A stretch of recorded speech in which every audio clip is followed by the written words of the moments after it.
Hello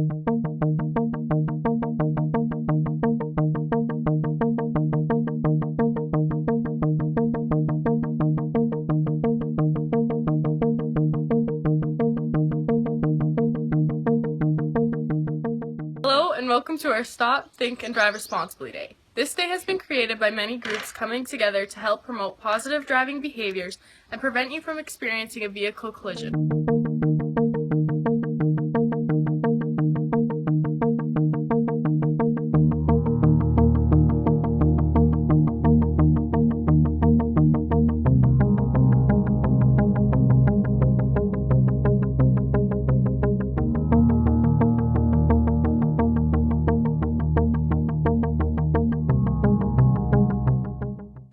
I was traveling from Fort Macleod to Calgary to meet some friends, and I was on Elbow Drive in Calgary, proceeding to a place to join up with some friends. I had my sister's camper on top of my dad's half-ton. He'd taken my horses home from the horse show, and there was light rain falling. A little red Mustang came around a corner and going really fast. I knew he was going to hit me, but I had no idea that it would cause my vehicle to go upside down and for the camper on the truck to fly off. I blacked out for a bit of time. I had a German Shepherd dog with me, and my golf clubs were in the front. And when I came to, I was sitting on the roof of the vehicle.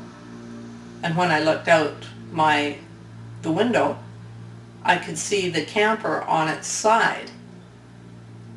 And I just couldn't get the two things to tabulate correctly in my own mind. There's various things that happen in collisions, and very serious injuries and sometimes fatalities.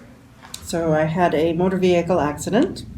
It happened on a day where I was at a funeral and I was driving home, and it was about 4 hours on my drive home, and about 3 hours into it I was on a highway that was very dark and very empty, and there was a gentleman who had parked on the highway, partially off the highway but mostly on the highway, and I happened at that moment in time not to be paying attention to what I was doing. I was looking down at my gauges because I was having a little difficulty with the temperature, and when I looked up, the black vehicle was right there, and I hit the side of his vehicle with the driver's side of his vehicle with the passenger side of mine. The windshield on my vehicle was punctured with a pole coming through it, and my driver's passenger window was completely shattered, as well as scraped along a good portion of the side of my vehicle before I managed to pull it to the side, away from his. I was coming from work. I stopped at a friend's house, dropped something off. In Munson? In Munson. Yeah. Then I stopped at that intersection. Someone was turning in, and I didn't see this person. He was going pretty fast. I pulled off the stop sign, and he hit the front driver door. Right where you were sitting? Yes. My Okay. legs were pretty small. A Kenworth truck that Brandon Cuddy was driving for Craigmont Oilfield Service came through the yield sign. So as I'm driving along, all of a sudden, and I was like, I don't even remember what I was doing other than driving. I'm sure I was just driving forward. It was a bright, sunny, clear day, but we had some dew in the morning. It was September 19th, and I think that's why there was no dust. And we could have both been in each other's peripheral vision that we didn't see, but again, he had the yield sign and he should have stopped, and he never. So basically, when I realized this semi is coming through, or Kenworth truck is coming through, I thought, okay, I should try and stop. So this is what I believe I did, is I grabbed the steering wheel and jumped up to brake. And then I thought, well, I should turn into him. And then I thought, no, I should turn away from him. And maybe the impact will hit more my passenger side than my driver's side. Right. But basically, when we hit, I T-boned right into him. I didn't have time.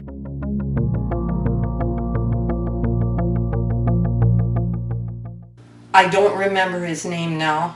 A young individual, probably out for a joyride. He'd had quite a few drinks, and he was charged, of course.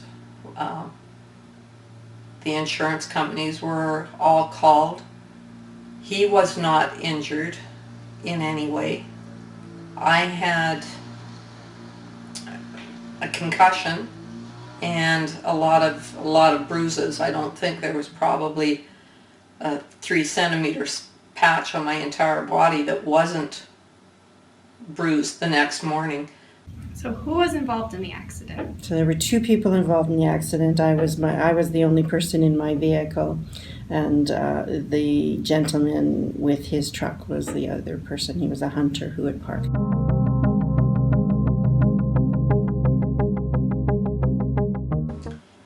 Combination of speed, liquor, and probably the slight rainfall. There were 2 main causes. Obviously, for me, it was the inattention at that moment. I was distracted by the gauges on my vehicle, and for him, the cause of the accident was parking on a highway, essentially, with that. Was the cause? Well, he went through the yield sign, I guess, basically, right?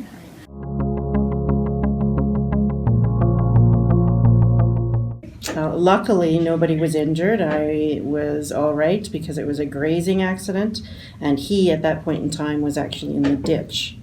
So it turned out to be okay for that way.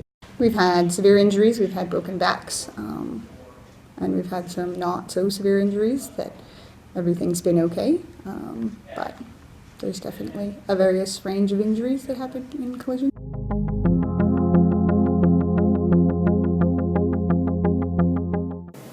Probably brought people closer, to be honest. I had to phone my dad and tell him that I needed to find a different way home because his truck was totaled and my sister's camper was done with.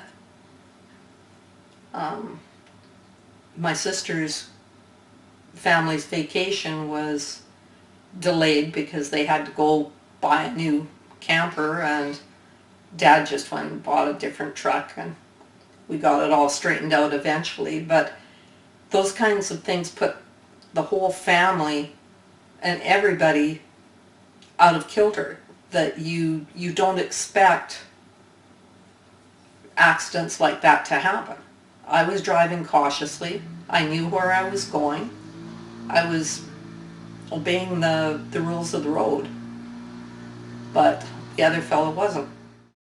And you don't, some days you don't think you're that lucky, but you realize it could have been a lot worse. And brain injuries, oh my goodness, very sad, very sad. So it really makes you look at life and everything all over again. Obviously, we both were impacted by the collision. There were several other people that were impacted by the collision as time went on. The immediate impact of the collision was just the emotional stress to both of us. Our first question as we met was, "Are you okay? Are you okay?" We were both checking on each other, type of thing. And once we established that we were both okay, we calmed down a little bit and exchanged information. I then got into my vehicle and drove away, and about 5 to 10 minutes later actually had to pull on to the side of the road because I had a bit of a panic attack as my heart started racing, and just had a difficult time continuing to drive. So I pulled over onto an approach and just sat for a moment until I could calm down. Longer term impact for the accident involved just dealing with insurance, dealing with the police. I had a bit of a stressful time at the police because we phoned in the accident and they just told us to come in and report the accident, make a report at our own places of where we lived. So I did that the next day, and about 3 days later I received a phone call from a police officer saying, well, we have a report here that you were in an accident, because they had received his report and somehow had managed to lose my paperwork. So when I mentioned that I had come in on the next day, they eventually found it, but a bit of stress there because there was a chance that they would charge me for hit and run for not reporting the accident with that. Longer term, dealing with, for each of us, dealing with the impact of not having your vehicle full time, just the stress of having the windshield punctured and the windshield, or the driver's passenger side window, was also shattered. So driving around with that for a while, waiting on insurance to get back to me. Each time the insurance was, it seemed like a week or 2 weeks before anything would actually happen once you got information back to them. So it was about 2 to 3 months before my vehicle was actually totally fixed. And then just parts of that, it was a difficult time of year. It was just when, it was October, as I said, and it was just when it started to get cold and it snowed, so that changed plans to meet or to go out for meals or shopping or whatever with just some of the other members of the community that I usually go out with as well.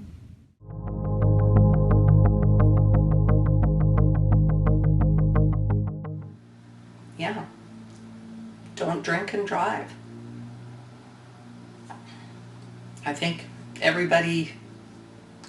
lot of people have been under the influence and driven when they probably shouldn't have. But sooner or later it catches up to you, or it catches up to someone that you love or care about. So find some other way to get to where you're going, or else don't pick up the drink.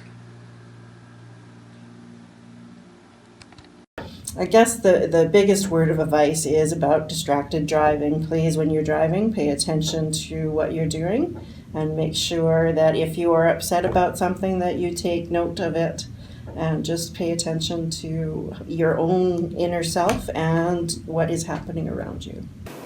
Just be careful, slow down, and watch the road for other stupid drivers.